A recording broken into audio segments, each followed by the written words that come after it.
प्रिय भैया बहनों, आज 28/1/2021 को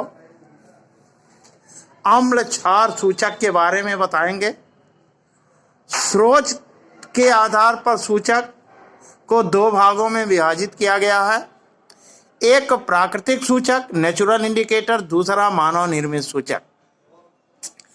प्राकृतिक सूचक नेचुरल इंडिकेटर वे सूचक जो प्राकृतिक स्रोत से प्राप्त किए जाते हैं उसे प्राकृतिक सूचक कहते हैं, जैसे लिटमस, हल्दी, प्याज, वैनिला, लौंग और लाल पत्ता गोभी इत्यादि। लिटमस एक प्राकृतिक सूचक है जो पानी में घुलनशील होता है।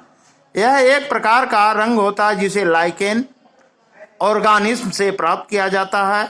छन्ना पत्र को लिटमस के अर्क में डुबोकर लिटमस पेपर तैयार किए जाते हैं। लिटमस पेपर मूल रूप से लाल रंग का होता है जो अम्ल क्षार की पहचान के लिए सहायक होता है। नीले लिटमस पत्र को अम्ल में डालने से उसका रंग बदलकर लाल हो जाता है। लाल लिटमस पत्र को क्षार में डालने से उसका रंग बदलकर नीला हो जाता है। हल्दी, इसका रंग पीला होता है और यह भी प्राकृतिक सूचक है। हल्दी के रंग पर अम्ल का कोई प्रभाव नहीं पड़ता, लेकिन क्षार में हल्दी का पीला रंग बदलकर भूरा या रेडिश ब्राउन हो जाता है। साबुन क्षारीय होने के कारण कपड़े पर लगे हल्दी के दाग पीले रंग से रेडिश ब्राउन हो जाते हैं। लाल पत्ता गोभी, लाल पत्ता गोभी के रस को भी प्राकृतिक सूचक के रूप में उपयोग किया जाता है। लाल पत्ता गोभी का रस मूल रूप से बैंगनी रंग का होता है। लाल पत्ता गोभी को अम्लीय मिट्टी में उगाया जाता है। इसके पत्ते का रंग लाल होता है। इसके पत्ते का रंग पीलापन लिए हुए हरे रंग का होता है। यही कारण है कि लाल पत्ता गोभी का उपयोग अम्ल क्षार की पहचान के लिए किया जाता है। प्याज का उपयोग सूंघने वाले सूचक के रूप में होता है। प्याज के रस में एसिड मिलाने पर प्याज की गंध नहीं बदलती है, लेकिन प्याज के रस में क्षार मिलाने पर प्याज की गंध खत्म हो जाती है। इस गुण के कारण इसका उपयोग सूंघने वाले सूचक के रूप में करते हैं। वैनिला, वैनिला में जब अम्ल को मिलाया जाता है तो उसके गंध पर कोई असर नहीं होता, जबकि वैनिला को क्षार में मिलाया जाता है तो उसकी गंध खत्म हो जाती है।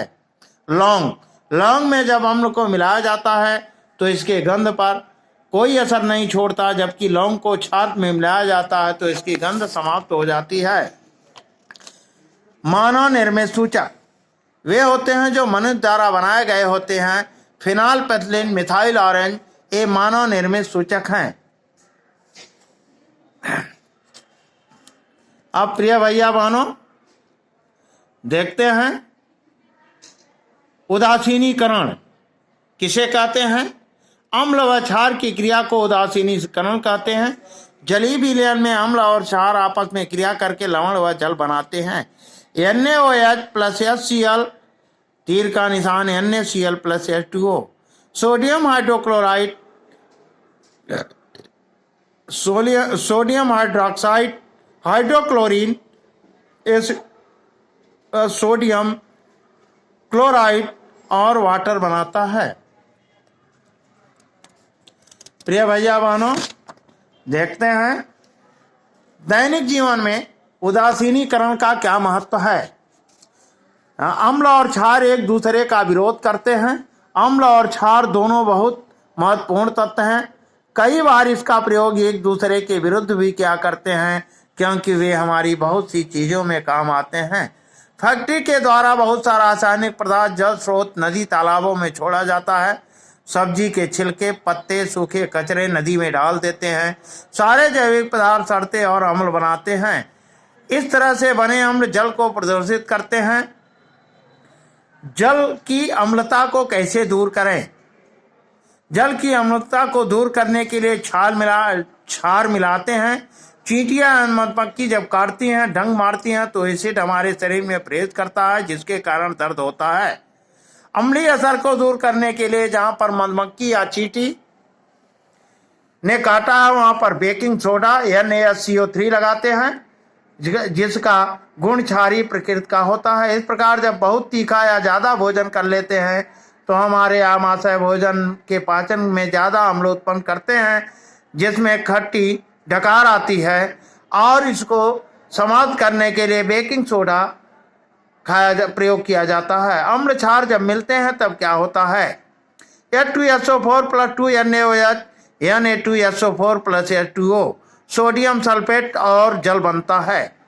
अम्ल और क्षार जब क्रिया करते हैं तो लवण और जल बनता है।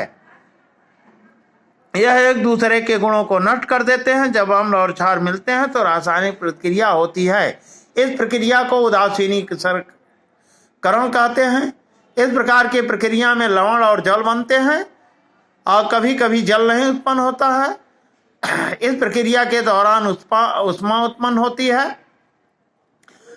यह आवश्यक नहीं है कि हर उदासीनीकरण अभिक्रिया में उष्मा उत्पन्न हो। लवण किसी अम्लता क्षारक की उदासीनीकरण अभिक्रिया से प्राप्त आयनिक ठोस को लवण कहते हैं। NH3 + HCl = NH4Cl2। क्षार और अम्ल मिलकर के लवण ammonium chloride, ammonia plus hydrochloric अम्ल मिलकर के अमोनियम क्लोराइड बनाता है। प्रिय भैया बहनों, आपका अभ्यास 10 समाप्त हो गया। अभ्यास प्रश्न कल से हम प्रारंभ करेंगे। के लिए धन्यवाद।